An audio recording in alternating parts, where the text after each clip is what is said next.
All right, y'all. So we just did a video on the different functions, whether or not they're odd and even. We also looked at the zeros, the x-intercepts and the y-intercepts.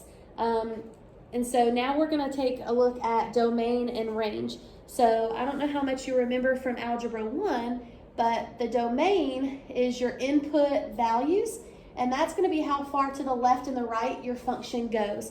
The cool thing about all of these functions is that every single one of them, because they're a polynomial function, will have a domain from negative to positive infinity. And that's every single one. And that's because these functions, as they get bigger, they go forever left and they go forever right.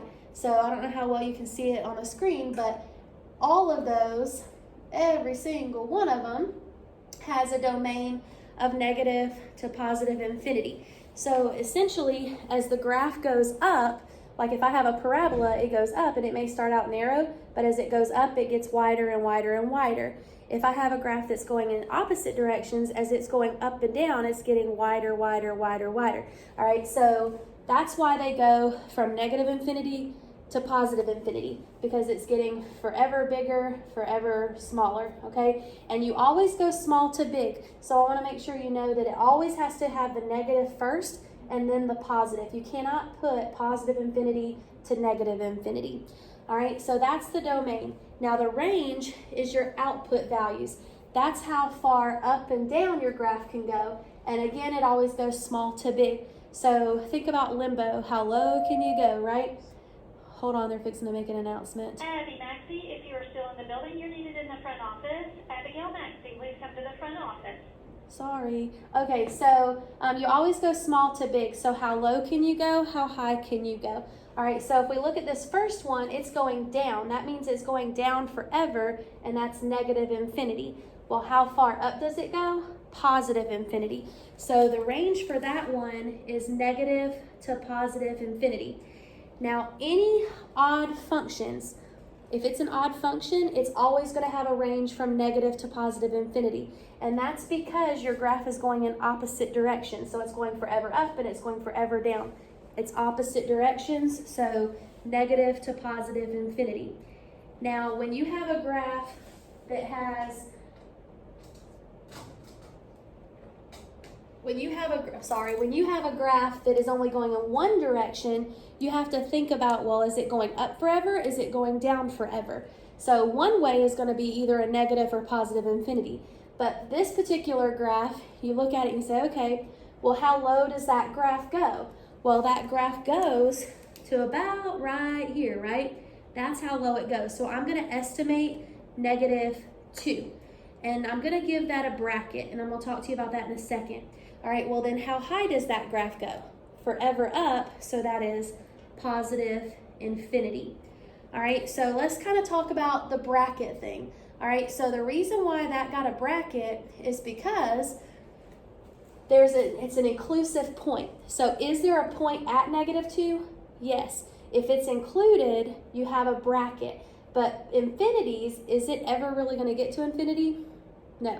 So that means it's never actually going to get there. So it's non-inclusive, which is why it gets a parenthesis. All right, so if it's inclusive, it gets a bracket. If it doesn't actually include it, because it's never going to get there, it's approaching or something like that, then it gets a parenthesis. All right, so how low can it go? -2.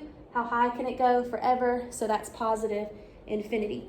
Now, for the fourth graph, you have a parabola that's open down.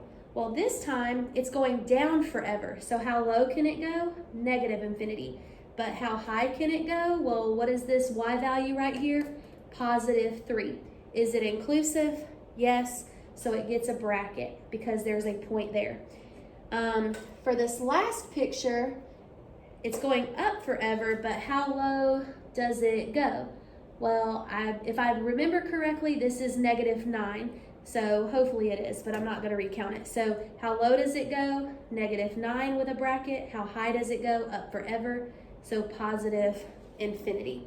All right, so that's our domain and our range. So hopefully that is making some sense. All right, so the next thing, if you flip over to page 14, that we're going to talk about is maximums and minimums.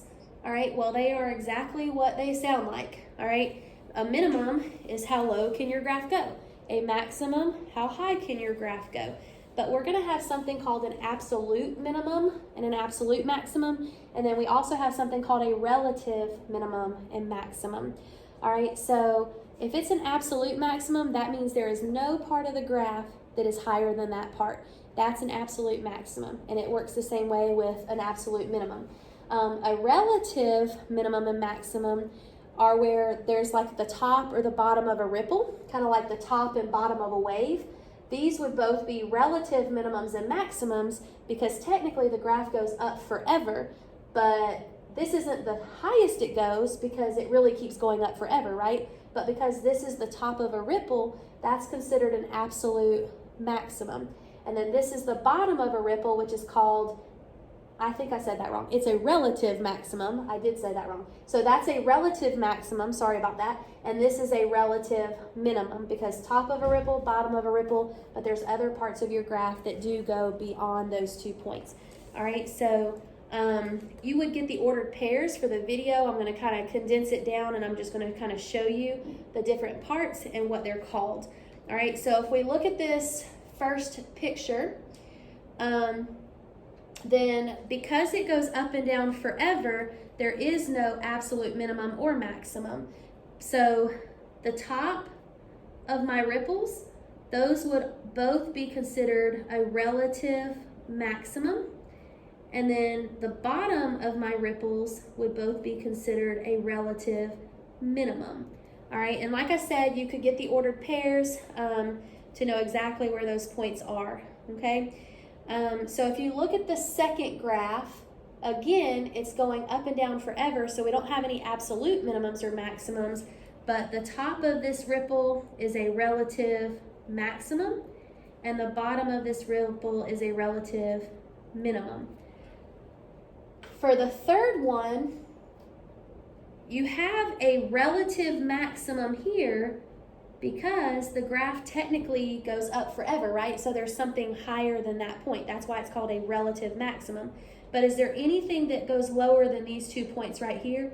No. So those, because they're the absolute lowest that graph goes, this point and this point are both called absolute minimums because nothing goes lower.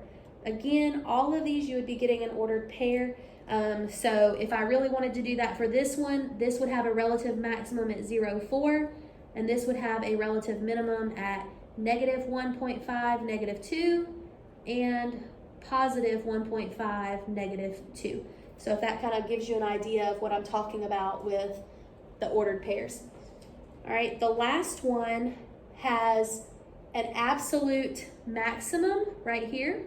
That's an absolute maximum at 0.3. But is there an absolute minimum? No, because we don't know, this graph goes forever down, right? So there is no absolute minimum. There's no relative minimum either because there's not a bottom of a ripple. All right, so that is 4 examples of minimums and maximums, both relative and absolute. So on the next video, I'll talk to you about intervals of increase and intervals of decrease and end behaviors.